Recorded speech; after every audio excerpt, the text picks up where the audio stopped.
أعوذ بالله من الشيطان الرجيم. بسم الله الرحمن الرحيم.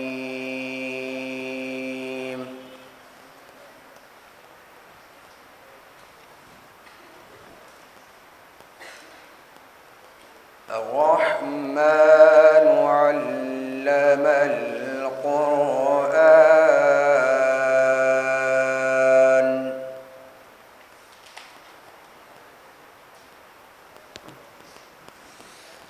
خلق الإنسان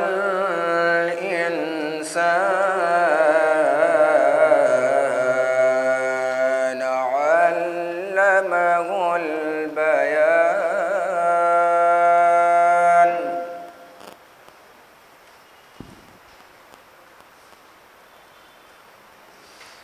الشمس والقمر بحسبان والنجم والشجر يسجدان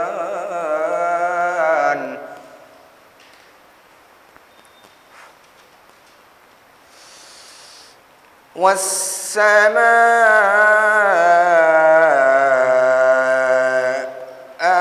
رفعها ووضع الميزان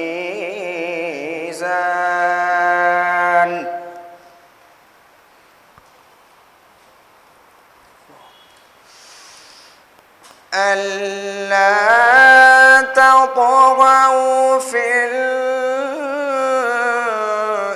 الميزان وأقيموا الوزن بالقسط ولا تخسروا الميزان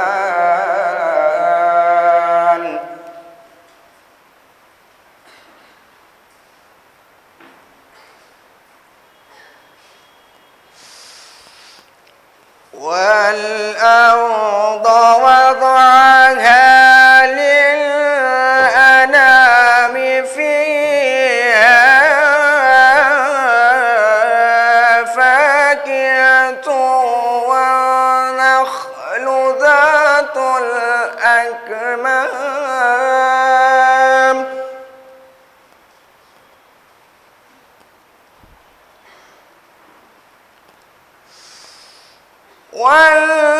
والحب ذو العصف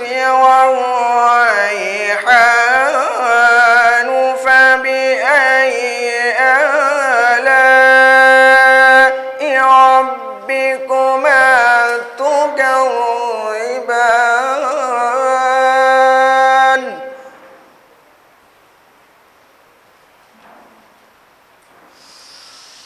خلق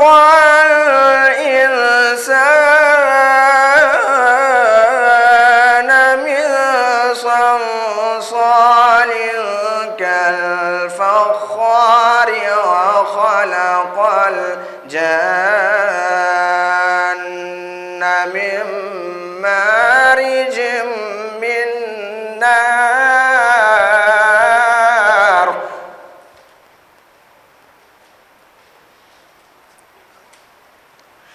فبأي آلاء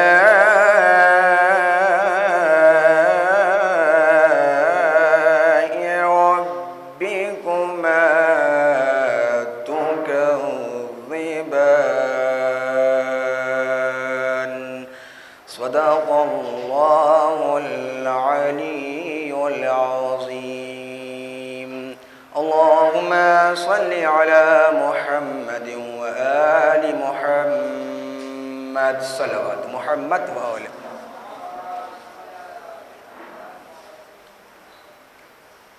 میں متبانہ التماس کرتا ہوں عالی جناب مولانا ڈاکٹر حیدر امیر صاحب سے کہ اپنے بہترین بیان اپنے بہترین درس سے ہمارے دلوں کو روشن کریں. بر محمد و آل محمد سے استقبال کریے آپ لوگ بلند آواز سے. السلام علیکم.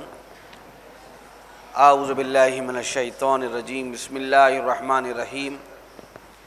الحمدللہ رب العالمین والصلاة والسلام علی سید الانبیاء والمرسلین سیدنا و مولانا و مقتدانا و بالقاسم محمد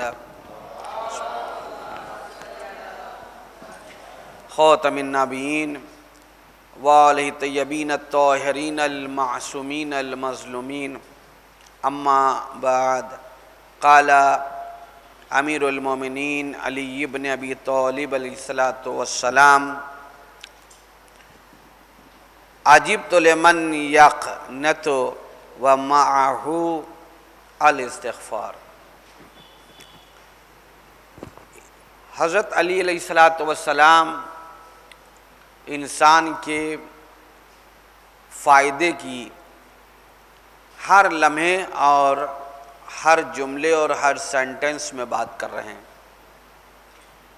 آج ہمارے سماج میں، معاشرے میں ڈیفرنٹ ٹائپس کی پرابلمس ہے، جیسے کہ ڈومیسٹک وائلنس، جسے آپ گھریلو ہنسا کہتے ہیں، میوچول ڈسپیوٹس ہیں، آپس میں لڑائی جھگڑا فساد، ڈائیورس، لوگوں کے درمیان اور رشتوں میں محبت کا نہ پایا جانا۔ یہ ساری چیزیں اس لیے ہیں کہ ہم اس ٹریک سے، اس راستے سے، اس جادے سے ہٹے ہوئے ہیں جو حضرت علی علیہ السلام اور ہمارے ائمہ اطہار علیہ السلام نے ہم کو بتایا ہے۔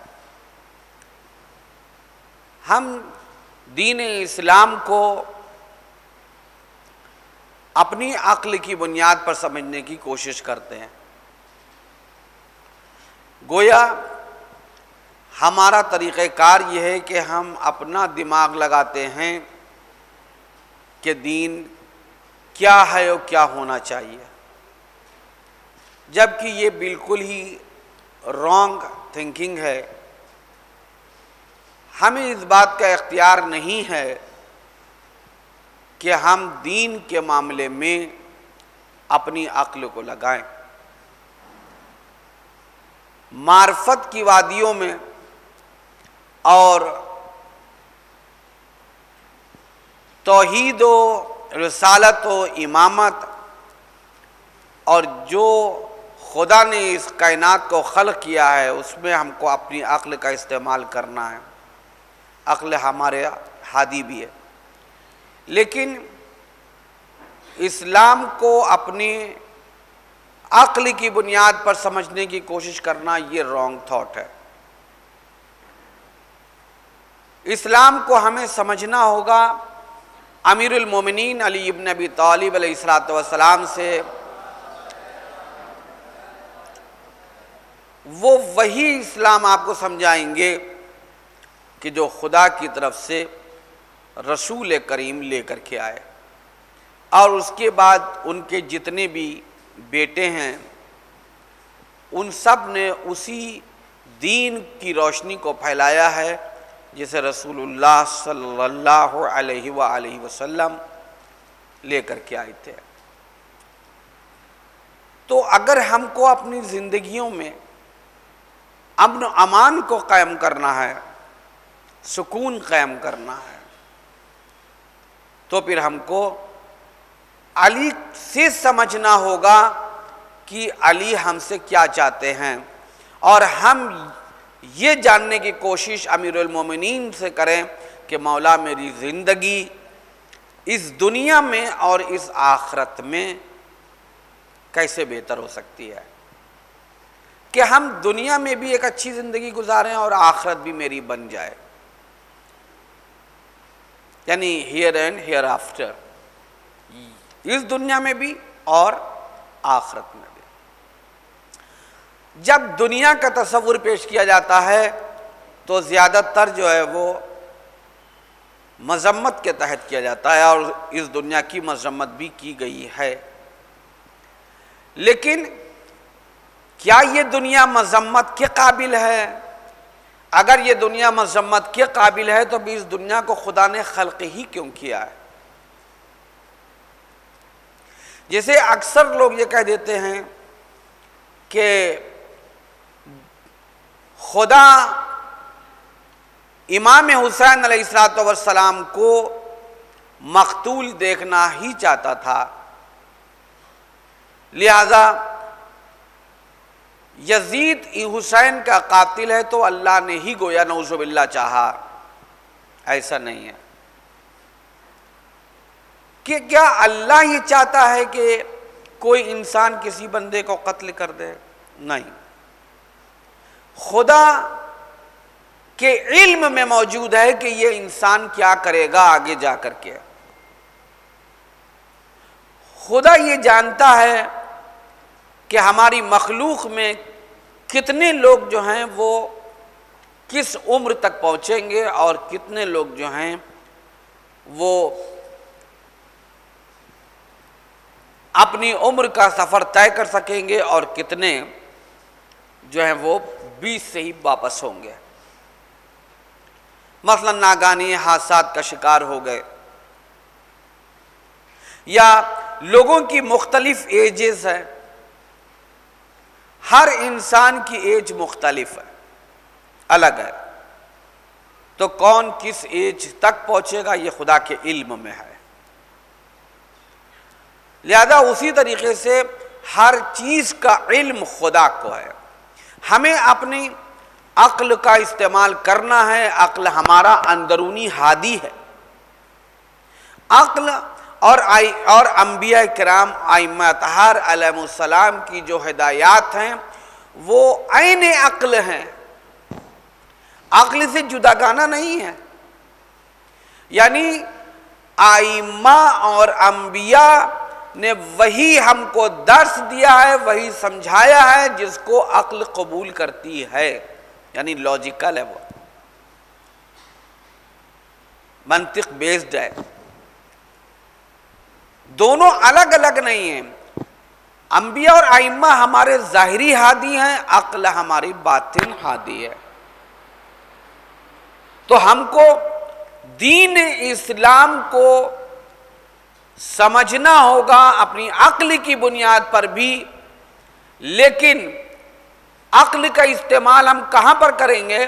جو ہمارے ظاہر ہادی ہیں ائمہ اور انبیاء علیہ السلام، ان کی ارشادات جو ہے وہ ہمارے عقل کی روشنی کو بڑھائے گی، اور تب ہم عقل کے ذریعے سے دین اسلام کو بہت اچھی طرح سمجھ سکیں گے، اس روشنی میں کہ جو ہم انبیاء اور ائمہ نے پھیلائی ہے۔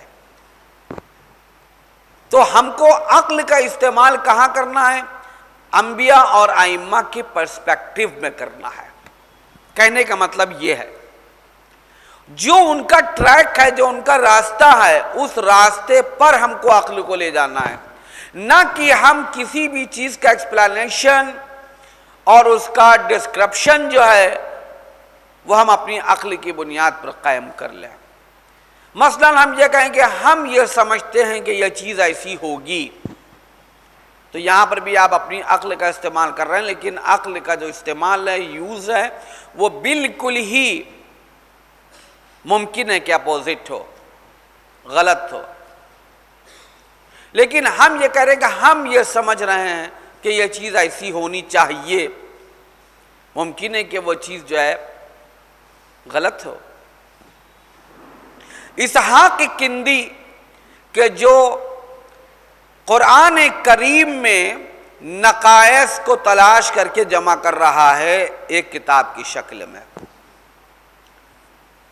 یعنی اس نے قرآن کریم کے نقائص کو ڈھونڈ کر کے جمع کرنے کی کوشش کی، جبکہ قرآن کریم ایک ایسی کتاب ہے کہ جس میں کوئی نقص نہیں پایا جاتا، کوئی ریب نہیں ہے، لا ریب فیہ، اس میں کوئی بھی شک و شبہ کی کوئی بات ہی نہیں ہے۔ جتنی بھی چیز ہے وہ بالکل سالڈ ہے، پرفیکٹ ہے اور بالکل مستحکم ہے اور محکم ہے وہ۔ یعنی جس کو آپ ہلا نہیں سکتے آپ. تو اسحاق کندی یہ کام کر رہا تھا. ہمارے چھٹے امام امام جعفر صادق علیہ الصلوۃ والسلام کا زمانہ تھا. اب دیکھیے وہ اپنے عقل کا استعمال کہاں کر رہا ہے؟ نقائص قرآن کو تلاش کرنے میں. تو اس کا ایک شاگرد تھا، تو امام نے بلا کر کہا کہ تم اس سے قریب ہو جاؤ، اور جب وہ تم سے قربت اتنی اختیار کر لے کہ وہ اپنے دل کی بات تم سے کہنے لگے، تو پھر تم اس سے یہ بات کہنا کہ کیا ضروری ہے کہ قرآن کریم کی جس آیت کا جو میننگ اور جو مطلب تم لے رہے ہو وہی اس کتاب کے بھیجنے والے کا بھی مقصد ہو اور اس نے وہی میننگ لیا ہو. یعنی جو تم سوچ رہے ہو وہی اس کتاب کے بھیجنے والے نے بھی سوچا ہے. اور جب یہ بات اسحاق کندی سے کہی گئی تو اس کے ہاتھ سے قلم چھوٹ گیا کہ بات تو سچ ہے کہ ضروری نہیں ہے کہ ایک چیز کا جو معنی میں لے رہا ہوں وہی چیز اور اس چیز کا معنی اس کتاب کے بھیجنے والے خدا نے بھی لیا ہو سکتا ہے اس کا معنی و مفہوم الگ ہے اور ہم جو ہیں اس کا معنی و مفہوم الگ لے رہے ہیں. تو عقل کا استعمال ہم کہاں پر کر پائیں گے؟ ہم اگر خود اپنی سوچ کو اپنی عقل کے اوپر ڈال دیں گے تو پھر ہم جو ہے گمراہی میں پڑ سکتے ہیں.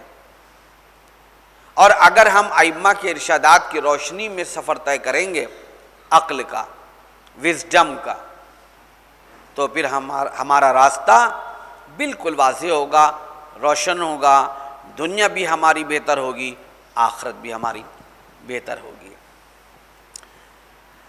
یہاں پر مولا کائنات نے ارشاد فرمایا ہے کہ مجھے اس شخص کے حال پر تعجب ہوتا ہے جو استغفار کی طاقت رکھتا ہے اور پھر بھی رحمت خدا سے مایوس ہو جاتا ہے. یہ کلمات القصار کی 87 حکمت ہے، اس کو آپ لکھ لیجئے. 87 حکمت ہے یہ کہ اس شخص کے حال پر تعجب ہوتا ہے جو استغفار کی طاقت رکھتا ہے. یعنی آپ جو استغفار کرتے ہیں، یعنی کہ پروردگارا تو مجھے معاف کر دے، استغفر اللہ کی آپ تسبیح پڑھتے ہیں، لیکن یہ تسبیح صرف تسبیح کے دانوں کو ہلانا نہیں ہونا چاہیے اور نہ صرف ورڈز کا یوز کرنا ہے. یعنی ہم صرف لفظ استغفار کا استعمال ایز اے ورڈ کر رہے ہیں، وہ میننگ فل نہیں ہوگا. جیسے کہ کوئی کہتا رہا ہے کہ ماں ماں ماں ماں ماں ماں، لیکن ماں کی عزت نہ کرتا ہو، ماں کا کہنا نہ مانتا ہو، ماں کی ضروریات پر نظر نہ رکھتا ہو، تو اس ماں کے کہنے کا کیا فائدہ ہوگا؟ کوئی فائدہ نہیں ہوگا. جتنا دل چاہے کہتے رہیے آپ. کوئی کہتا رہے کہ اللہ اللہ اللہ اللہ اللہ اللہ، لیکن اللہ جس چیز کا حکم دے رہا ہو اس کی اطاعت نہ کر رہا ہو، تو پھر اس اللہ کہنے کا کیا معنی رہ جاتا ہے، کیا مطلب رہ جاتا ہے؟ یعنی کہ اگر آپ اللہ کہہ رہے ہیں تو آپ کے ذہن میں وہ سب سے بلند ہونا چاہیے، قابل احترام ہونا چاہیے اور آپ کو اس کا اطاعت گزار بن جانا چاہیے کہ اے میرے معبود، جو بھی تیرا حکم ہوگا ہم اس حکم کی سریع اطاعت کریں گے، فوراً اطاعت کریں گے. یعنی نظروں میں، دل میں ہمارے اس کے حکم کا احترام ہونا چاہیے، اس کی ذات کا احترام ہونا چاہیے. اور جو وہ حکم دے رہا ہے اس کو احترام کے ساتھ قبول کرتے ہوئے اس پر فوراً عامل ہو جانا چاہیے. یعنی ہم عامل ہو جائیں، اس پر عمل کریں. یہی چیز رسول کریم کے لیے، یہی چیز ائمہ کے لیے. خالی علی علی کہنے سے کچھ نہیں ہونا ہے. یا رسول اللہ یا رسول اللہ یا نبی اللہ کہنے سے کچھ نہیں ہونا ہے. نبی کی بات کو فالو کرنا ہے، نبی کی ذات کا احترام کرنا ہے. ہم کہیں کہ ہم رسول اللہ کا احترام کرتے ہیں، لیکن رسول اگر کوئی بات کہہ رہے ہوں ہم اس کو فالو نہیں کرتے ہیں، تو پھر رسول کا احترام کہاں رہ گیا؟ رسول کا احترام جو ہے وہ ان اصولوں اور ان قوانین اور ان اقدار اور ویلیوز میں ہے جو انہوں نے آپ کو بتائی ہیں. ان باتوں کے قبول کرنے میں ہے کہ جس کو آپ نے فرمایا ہے. اگر آپ یہ کام نہیں کرتے تو پھر کیا مطلب رہ جاتا ہے؟ جیسے کہ گبن نے کہا تھا کہ شاید میں نے اس دن یہ پڑھا بھی تھا سینٹینس کہ علی علیہ الصلوۃ والسلام کے جو وزڈم ہے، جو عقل ہے، وہ نارمس میں جو ہے بریتھ لیتے یا سانس لیتی ہے. یعنی علی کو اگر دیکھنا ہو تو نارمس میں، اسلامک نارمس میں دیکھو، اسلامک اقدار میں دیکھو، اسلامک مولیوں میں دیکھو، اسلامک لاز میں دیکھو. جو اسلام کا جو راستہ ہے، جو ٹریک ہے، وہ ٹریک انسانیت کا ٹریک ہے، ہیومینٹی کا ٹریک ہے. وہ جہاں کے اوپر ہر طریقے کا جو انسانی اساس کے اوپر جو ڈیفرنسز ہیں وہ ختم ہو جاتے ہیں انسانی اساس پر. یعنی کوئی بھوکا پیاسا ہو تو پھر ہم کو یہ نہیں دیکھنا ہے کہ یہ کس کمیونٹی کا ہے، کس ریلیجن کا ہے، کس ریجن کا ہے، یہ کس چھیتر کا ہے، کس خطے سے اس کا تعلق ہے، یہ ہم کو نہیں دیکھنا ہے. ہیومینیٹیرین گراؤنڈ کے اوپر ہم کو دیکھنا ہوگا. یہ اسلام کا ایک درس ہے. یہ نہیں کہ یہ شیعہ ہے، یہ سنی ہے، یہ ہندو ہے، یہ یہودی ہے. جو خارجی تھے، مولا کائنات کی ان سے جنگ ہوئی تھی، جو بچ گئے تھے تو امام علی علیہ الصلوۃ والسلام نے ان کو اپنے عقیدے کے ساتھ اپنی ہی حکومت کے حدود میں زندگی گزارنے کی پوری مہلت دے رکھی تھی کہ آپ اپنے عقائد کے ساتھ جو ہے وہ زندگی گزارو. لا اکراہ فی الدین، دین میں کوئی جبر نہیں ہے.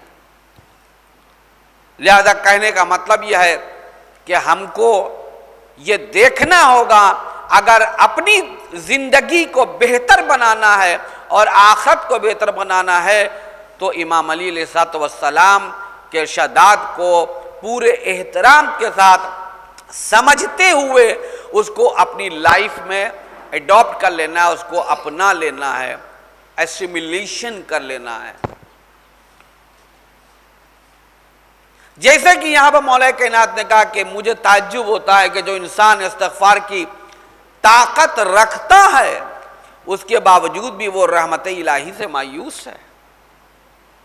یعنی کہ امپاسبل ہے یہ کہ آپ استغفار کرو اور اللہ کی رحمت سے آپ مایوس بھی ہو جاؤ، یا آپ کے پاس اللہ نے طاقت دی ہے آپ استغفار کرتے ہی نہیں. یعنی رحمت الہی ہمیشہ آپ سے قریب رہے گی. آپ استغفار تو کریں.